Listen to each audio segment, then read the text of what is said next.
The Bully and the Magic Mirror. Jacob was the biggest, toughest kid at school. His arms were strong, his voice was loud, and his glare was enough to make most kids shrink back. But Jacob wasn't just big. He was mean. If he saw someone wearing glasses, he'd call them Four Eyes. If he caught someone reading during recess, he'd snatch the book and toss it over the fence. He tripped other kids in the hallway just for fun.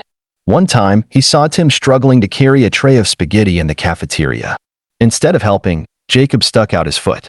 Tim tumbled forward, and red sauce splattered across his shirt. The whole cafeteria roared with laughter, except Tim, who held back tears as he picked up his ruined lunch. "That's what you get for being so clumsy, Tiny Tim," Jacob sneered. Tim rushed away, his face red. Jacob didn't care. In fact, he felt powerful. No one messed with him. But that power wouldn't last forever. That afternoon, on his way home from school, Jacob took a different route. He was kicking a rock down the sidewalk when he spotted an old shop he had never seen before. The sign above the door read, "Mr. Alcott's Curious Wonders, where truth is seen." Jacob frowned. He had walked down this street 100 times, yet he swore this store had never been here before. Curious, he pushed open the wooden door. A bell jingled above his head. Inside, the shop smelled of old books, cinnamon, and something else Jacob couldn't quite place.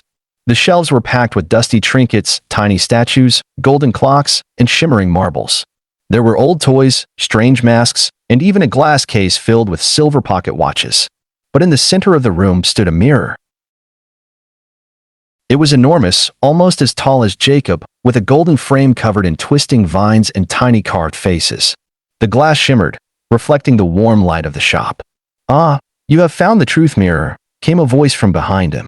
Jacob spun around to see an old man with a long white beard and twinkling blue eyes. He wore a brown vest over a crisp white shirt, and his hands rested on a polished wooden cane. Jacob snorted. "It's just a mirror." The old man smiled. "Go ahead, take a look." Jacob rolled his eyes and stepped in front of the mirror. But the moment he did, his smirk vanished. The reflection staring back at him was not his.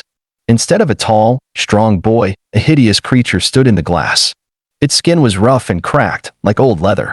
Its eyes were small and mean, glowing red like burning embers. Its teeth were sharp, like a wolf's, curled into a wicked snarl. Its arms were long, its fingers clawed. Jacob stumbled backward. What is that?" Mr. Alcott's voice was calm. "That is what your heart looks like when you choose cruelty over kindness." Jacob's stomach twisted. "That's not me. I don't look like that." "Not on the outside," Mr. Alcott said, stepping closer.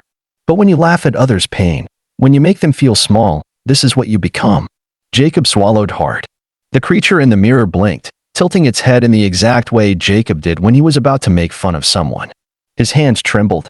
"How do I fix it?" he whispered. Mr. Alcott smiled gently. "Change what's in your heart, and the mirror will change, too."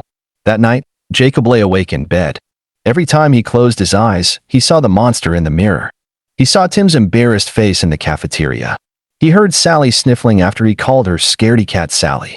For the first time in his life, Jacob felt something deep in his chest, something heavy and uncomfortable. Guilt. The next morning at school, Jacob did something strange. He saw Tim carrying his books, struggling under the weight. Normally, Jacob would have bumped into him just to watch the books spill everywhere. But today, he hesitated. Instead of knocking them down, Jacob bent down and picked up one of the books that was slipping from Tim's grasp. Tim froze. "What are you doing?" Jacob cleared his throat. "Helping." His voice sounded weird, even to himself. Tim blinked but muttered, Thanks." At lunch, Jacob walked past Sally, who was sitting alone, quietly eating her sandwich.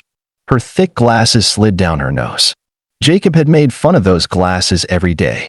But this time, instead of calling her Four Eyes, he said, "Hey, those look nice." Sally's eyes widened.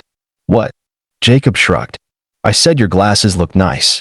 For a moment, Sally just stared at him.